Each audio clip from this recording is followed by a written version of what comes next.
বিসমিল্লাহির রহমানির রহিম। স্বপ্নডানা সোসাইটির উদ্যোগে ধামরাই পৌরসভার ৯টি ওয়ার্ডের বিভিন্ন পাড়া মহল্লায় জনদুর্ভোগ সংক্রান্ত যে বিভিন্ন বিষয়, জনসাধারণের দুঃখ কষ্ট লাঘব করার জন্য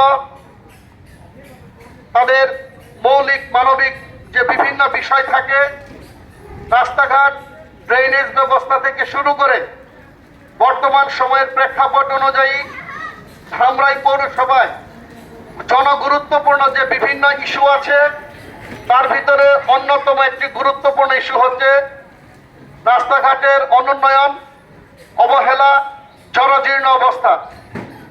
তারই ধারাবাহিক অংশ হিসেবে আজকে আমরা ধামরাই পৌরসভার অন্তর্গত ৩ নং ওয়ার্ডের হুজুরিটোলা উত্তরবাটা মহল্লা থেকে শুরু করে বড়বাজারগামী ৩ এবং ৪ নং ওয়ার্ডের মধ্যবর্তী সংযোগ স্থলের যে রাস্তাটা, আমরা সকলেই জানি, যারা এখান দিয়ে চলাফেরা করি, এমপি সাহেব থেকে শুরু করে ইউনূস সাহেব প্রত্যেকে এখান দিয়ে চলাফেরা করেন, সাধারণ জনগণ আমরা যারা আছি প্রত্যেকে এখান দিয়ে চলাফেরা করি। এটা অত্যন্ত গুরুত্বপূর্ণ একটি রাস্তা, যে রাস্তা দিয়ে উপজেলা পর্যায়ে উপজেলায় যাওয়া হয়, ধামরাই বাজার, এখান থেকে ইসলামপুর, পাঠানটলা, সমস্ত জায়গায়। আমাদের পূর্ববর্তী বক্তারা যেটা বললেন, আশপাশের 4টা স্কুল এবং অতি গুরুত্বপূর্ণ একটি বাজারে যাওয়ার রাস্তা এবং উপজেলায় যাওয়ার রাস্তা থাকার যে জায়গাটা, থাকার পরেও সেই রাস্তাটা দীর্ঘদিন যাবৎ অযত্নে, অবহেলায়, জরাজীর্ণ অবস্থায় পড়ে রয়েছে। অথচ একটু সামান্য উদ্যোগী হলেই এলাকাবাসী মনে করে তাদের দীর্ঘদিনের যে দাবি, এই রাস্তাটি সংস্কার করা সম্ভব।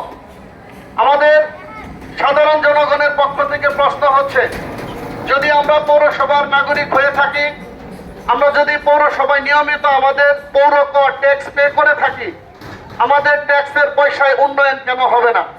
কেন আমরা উন্নয়ন বঞ্চিত হব?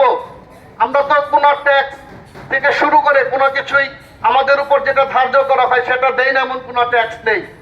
আমরা যদি আমাদের নাগরিক অধিকার আদায় করি, জনগণকে রাষ্ট্রকে ট্যাক্স দেওয়া জনগণের অধিকার, রাষ্ট্রের অধিকার, যেটা আমরা আদায় করার চেষ্টা করি, তাহলে প্রশাসন, রাস্তাঘাট সংশ্লিষ্ট মেরামত দায়িত্বপ্রাপ্ত যারা উপজেলা প্রশাসন এবং পৌর প্রশাসক এখন একই ব্যক্তি হওয়াতে আমরা কেন এই জরাজীর্ণ রাস্তা প্রতিনিয়ত দুর্ভোগ পোহাবো?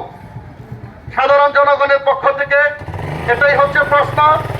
আমি নিজে ব্যক্তিগতভাবে 2 দিন এই রাস্তাতে পড়ে গিয়েছি রিক্সা নিয়ে। আমি কিছুদিন আগে এই মডেল স্কুলের একটা ছোট বাচ্চাকে বৃষ্টি অবস্থায় রিক্সা নিয়ে আসছে, রিক্সা চালক পানি ফ্লো থাকাতে খেয়াল করতে না পারে রিক্সা সহ এখানে পড়ে গিয়েছে। একটি দুর্ঘটনা সারা জীবনের কান্না। যদি ছোট একটা দুর্ঘটনা থেকে অনেকের প্রাণ নাশের সংখ্যাও এখানে ঘটতে পারে, কিন্তু কর্তৃপক্ষ প্রতিনিয়ত উদাসীনতার পরিচয় দিচ্ছে। আমরা চাই আজকের এই আমাদের আয়োজনের মধ্য থেকে, স্বপ্নডানা সোসাইটির উদ্যোগ থেকে, যে আমরা আমাদের নাগরিক দুর্ভোগ, নাগরিক অধিকার আদায় করার লক্ষ্যে যে অনুষ্ঠান আজকে আমরা কর্মসূচি পালন করলাম, অতি সত্বর দায়িত্বপ্রাপ্ত যারা আছেন, ধামরাইয়ের মান্যবর সর্বজন শ্রদ্ধেয় এমপি মহোদয়, উপজেলা প্রশাসক, প্রশাসনের দায়িত্বপ্রাপ্ত এবং পৌর প্রশাসক একই ব্যক্তি হওয়াতে আমরা আশা করি অতি দ্রুত এই জনগুরুত্বপূর্ণ সমস্যাটি সংক্ষিপ্ত সময়ের ভিতরে সমাধানে তারা কার্যকর উদ্যোগ গ্রহণ করবেন।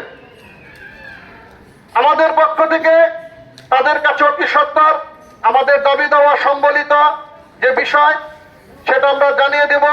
তাদের পক্ষ থেকে পূর্বেও আমাদের মহল্লার মুরব্বীরা তাদেরকে বিভিন্ন চিঠি এমপি সাহেব এবং ইউনো বরাবর মেবি সম্ভবত দেওয়া হয়েছে, প্রশাসকের কাছেও দেওয়া হয়েছে।